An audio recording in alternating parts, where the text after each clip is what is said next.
getting close again to lights out.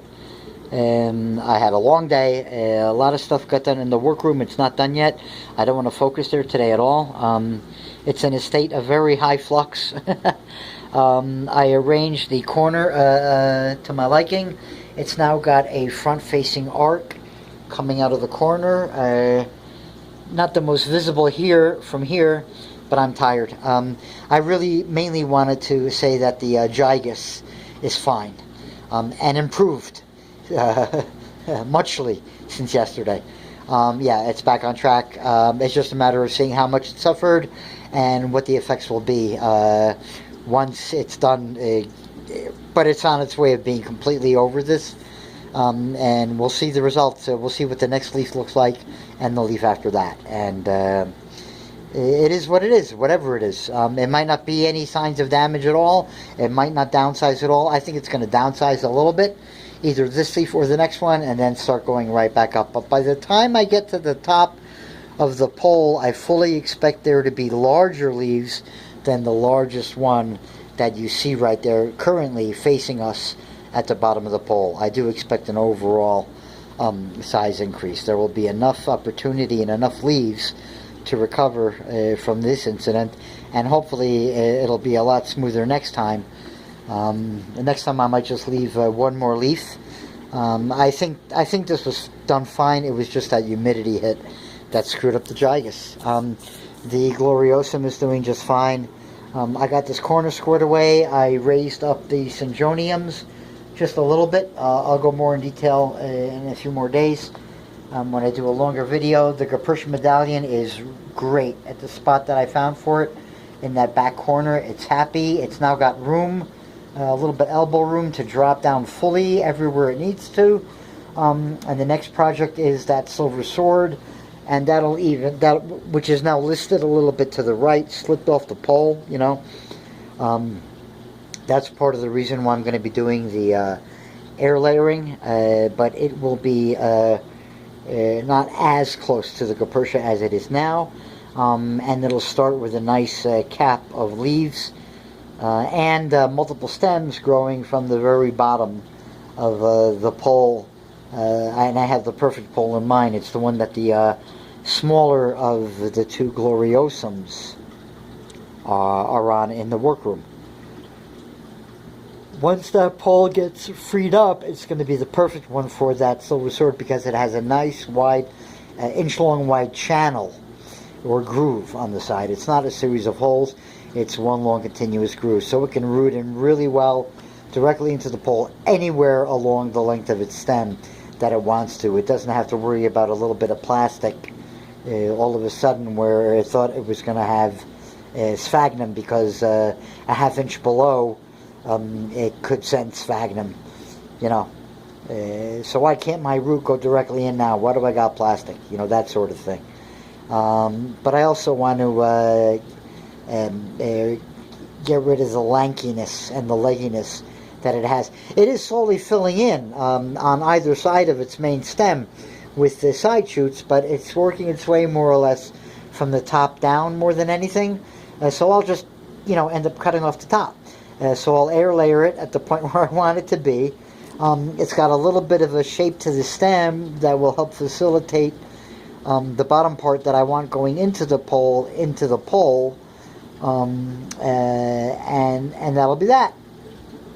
And because it's got the channel, I can do a very shallow angle. I don't have to come out very perpendicularly from the pole when I put the stem in. I'll be able to have the plant fairly well flush against the pole when I do the transfer with its root mass. Everything, well, I'm going to do the explanation step by step, you know, in front of the camera. You won't see me, but you'll see every change I make in the video as I go, change by change, step by step. It should be a pretty nice, neat little instructional thing. So I've got that corner worked out. The arc is from the Monstera adansonii to the Aglaonema, to the Coleus, to the Avocado, to the Alocasia caprea Red Secret, back to the Jungle Boogie. And then the fill for the arc is the rubber plant, the two ornatas, and the Gapertia. With the back border, really, it's just a border background of the Syngoniums and the Pented Lady and the Rhaphidophora and whatever I put between the Syngoniums and the Rhaphidophora. But that's going to be the wall background. As far as the main bottom planting goes, the main bottom body, that's the floor body, that is done. That entire corner, that entire arc is done. Everything from that Aglianema to the Jungle Boogie, what's behind the peppers, basically, going that way towards the wall. Everything up to the peppers is done. And then when the peppers come out, I'm going to put something low there anyway, so the it might get replaced by a Coleus or a Lone Beginda or the Tradescantia or what have you. But that'll further enhance the black border of the pots. That is that curved line now, coming out from the corner with the avocado being the furthest point. I'm sitting down. My apologies. My back is done.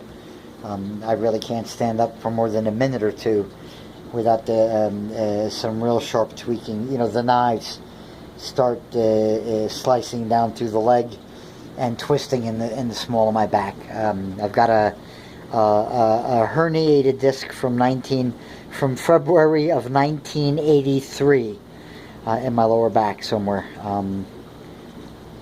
Yeah, not fun. And if I have a job to do where I got to do even a little bit of bending down, well, I save up a couple of days' energy, get cracking, smoke a whole lot of THC both before and after. So it really does help with the muscle spasming that would otherwise be torturing me all night long. There's like a delayed reaction kind of thing going on here.